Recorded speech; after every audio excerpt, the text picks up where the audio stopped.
I welcome you to this lecture. I am Leonishiya, Assistant Professor, Department of Mathematics, Ms.A.Leonishiya College, Trichy. In this lecture, we are going to discuss about basic concepts in number theory. Introduction to number theory. Number theory is about integers and their properties.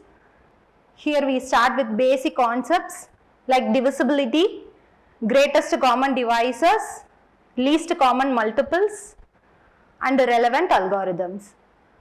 So first one, division. If A and B are integers with A is not equal to 0, we say that A divides B if there is an integer C so that B is equal to AC. When A divides B, we say that A is a factor of B and B is a multiple of A. Here we have the notation for A divides B. Divisibility theorems. For integers A, B and C, it is true that if A divides B and A divides C, then A divides B plus C.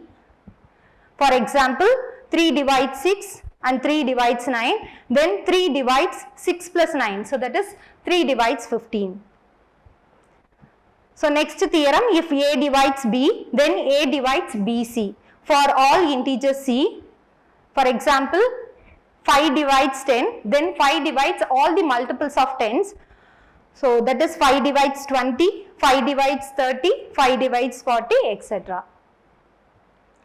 Next theorem, if A divides B and B divides C, then A divides C. For example, 4 divides 8, 8 divides 24, then 4 divides 24. Definition of prime. A positive integer P, so that is greater than 1, is called prime if the only positive factors of P are 1 and P. A positive integer that is greater than 1 and that is not a prime number is called a composite number. The fundamental theorem of arithmetic. Every positive integer can be uniquely written as product of primes. So here we have examples. So 15 is a composite number. It can be written as product of primes like 3 into 5. Similarly, 48 can be written as 2 power 4 into 3. So that is product of primes.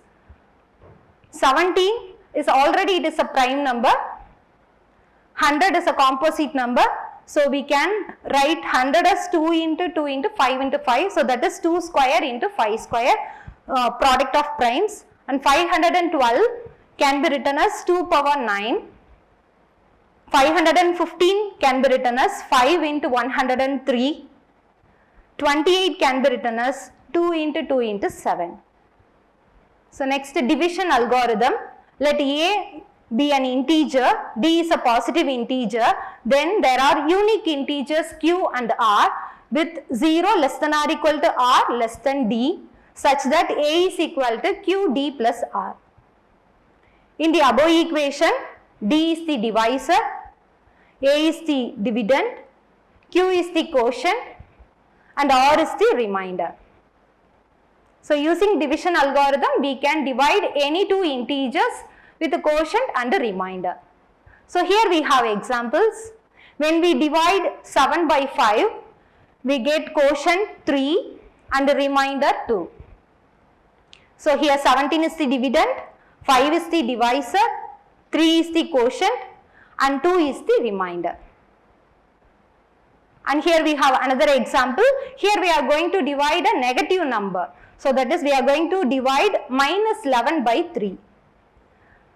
So, and here we have an important note that the remainder cannot be a negative number. So that is, if we divide minus 11 by 3, the quotient is minus 4 and the remainder is 1.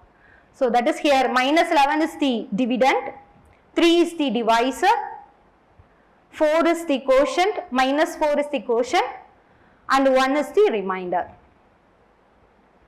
Next, greatest common divisors. Let A and B be integers, not both 0. The largest integer D, such that D divides A and D divides B, is called greatest common divisor of A and B. The greatest common divisor of A and B is denoted by GCD of A comma B. Here we have example. So here we are going to find GCD of 48 and 72. So GCD is nothing but it is greatest among all the common divisors. So here we are going to find the greatest common divisor of 48 and 72. So for that first we are going to write all the common divisors for 48 and 72, and in that we are going to find the greatest one. So here 1, 2, 3, 4, 6, 8, 12, 16 and 24 are common divisors.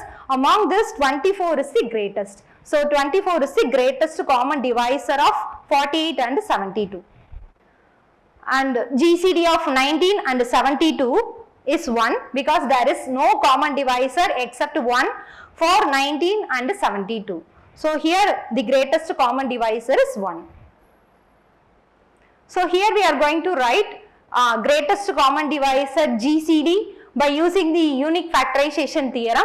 So that is A can be written as P1 power A1, P2 power A2 up to Pn power An using unique factorization theorem, and the B can be written as P1 power B1, P2 power B2 etc. Pn power Bn. Then GCD is here defined as P1 power minimum powers of A1 comma B1. So that is P1 power minimum of A1 comma B1. So similarly for P2 minimum of A2 comma B2. So etc. for Pn in the power we have minimum of An comma Bn. So here we have example. So here we have two numbers called A and B. So that is A is 60 and B is 54. So by using the prime factorization theorem, 60 can be written as 2 power 2, 3 power 1 and 5 power 1, and similarly 54 can be written as 2 power 1, 3 power 3 and 5 power 0. Now we are going to write the GCD of these two numbers. So that is GCD of A comma B is 2 power and minimum powers of A and B into.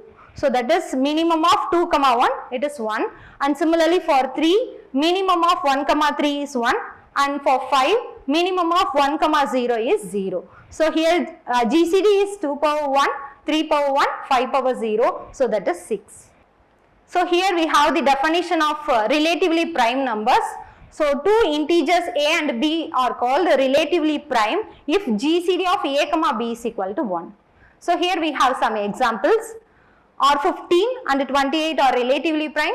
So for that first we need to find the GCD. So here GCD of 15 and 28 is equal to 1. So 15 and 28 are relatively prime. So next here we have 15 and 28. Sorry, 55 and 28. So here also GCD is equal to 1. Hence they are relatively prime numbers. Here we have 35 and 28. But here GCD is not equal to 1. It is 7. So these two numbers are not relatively prime. So next we have the definition of least common multiples. The least common multiple of positive integers A and B is the smallest positive integer that is divisible by both A and B. We denote the least common multiple of A and B by this notation. Examples. So GCD of 3 comma 7 is equal to 21. And GCD of 4 comma 6 is equal to 12. Least common multiple is denoted by this notation. Here we have some examples. LCM of 3 comma 7 is equal to 21. The LCM of 4 comma 6 is equal to 12. LCM of 5 comma 10 is equal to 10. Thank you.